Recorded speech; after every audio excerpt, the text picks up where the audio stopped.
Good evening. This is the evening news on Rema TV. I am Ajala Ayomide on National News. President Muhammadu Buhari says fighting corruption in a democratic setting is a difficult task to accomplish. According to him, the war against corruption has not been easy for him since he became a democratic elected president 6 years ago. He, however, stressed that his administration has succeeded in easing out corrupt political officials without making noise about it. Buhari recalled that much was achieved in the fight against corruption when he was a military head of state in the early 80s, when a lot of people were sent to prison before I was also booted out. The president frowned at the way and the manner the local government system was being managed, saying the local government administration was almost non-existent in the country. He cited a situation where state governors continue to starve the local governments of funds, saying, in a situation where 300 million is allocated to local governments and they are given 100 million is not fair. On activities of bandits and kidnappers, particularly in the northwest and north-central zones, President Buhari said he had given the police and armed forces the instructions to be ruthless with bandits and vendors terrorizing innocent citizens across the country.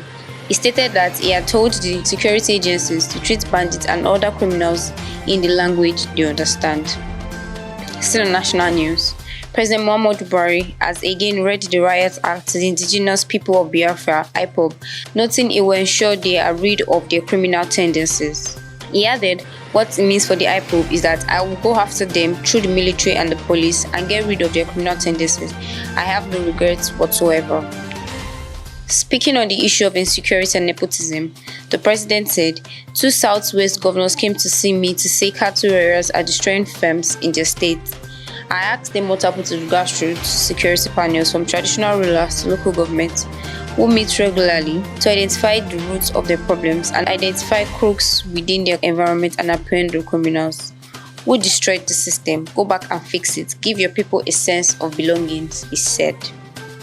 On international news, the European Commission on Wednesday announced that it will allocate an initial 2.2 million euros in emergency funding to respond to the surge of COVID-19 cases in India. According to a statement by the European Civil Protection and Humanitarian Aid Operations, the funding will support the World Health Organization for a 6-month case management of COVID-19 patients, as well as strengthen laboratory capacity for COVID-19 testing. Member states of the European Union have already mobilized supplies of urgently needed oxygen, ventilators, and medicines from Austria, Belgium, Denmark, Finland, France, Germany, Italy, Netherlands, Portugal, Romania, Spain, and Sweden to India over the last week through the EU Civil Protection Mechanism. The worsening COVID-19 situation in India has seen a surge in the demand for medical oxygen and beds for the COVID-19 patients. A shipment carrying 2 oxygen generators, 548 oxygen contractors, 365 ventilators, and other medical equipment arrived here on Tuesday from Ireland to provide support in India's fight against the second COVID-19 surge. On sports news, the Super Falcons have handed late call-ups to several more players ahead of their opening summer series match in the USA, just as captain Asisat Oshoala will lead several Spain-based stars to camp today.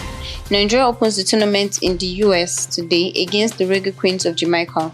They will also battle with Portugal and host USA. The latest call-ups are Ifeoma Onumowu, Nicole Payne, and Yetunde Balogun. California-born striker Ifeoma features for Gotham and has represented USA at under-23 level, while Nicole Payne is the younger star of Tony Payne, who recently debuted for the Falcons. Goalkeeper Balogun is already an assistant coach, and she is eligible to play for Nigeria through her father. In the meantime, Oshoala was expected to lead a large contingent of players to the team's training camp in Austin, Texas last night. The other players from Spain are Rasheedat Ajibade, Tochukwu Oluyi, Chidinma Okeke, Rita Chule, and Charity Adule. Finally, entertainment news.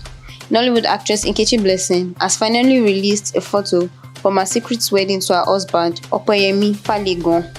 The movie star shared the photo as part of activities to mark her husband's birthday. She went on to caption the wedding photo with a short message, "The day I said I do, forever." And that's it on Evening News on Remo TV. For For more news, you can follow us on all our social media platforms: Facebook, Twitter, Instagram, and YouTube at Official Remo TV. You can also visit our website on www.remotv.com.ng. I am Ajala Ayomide. Good evening.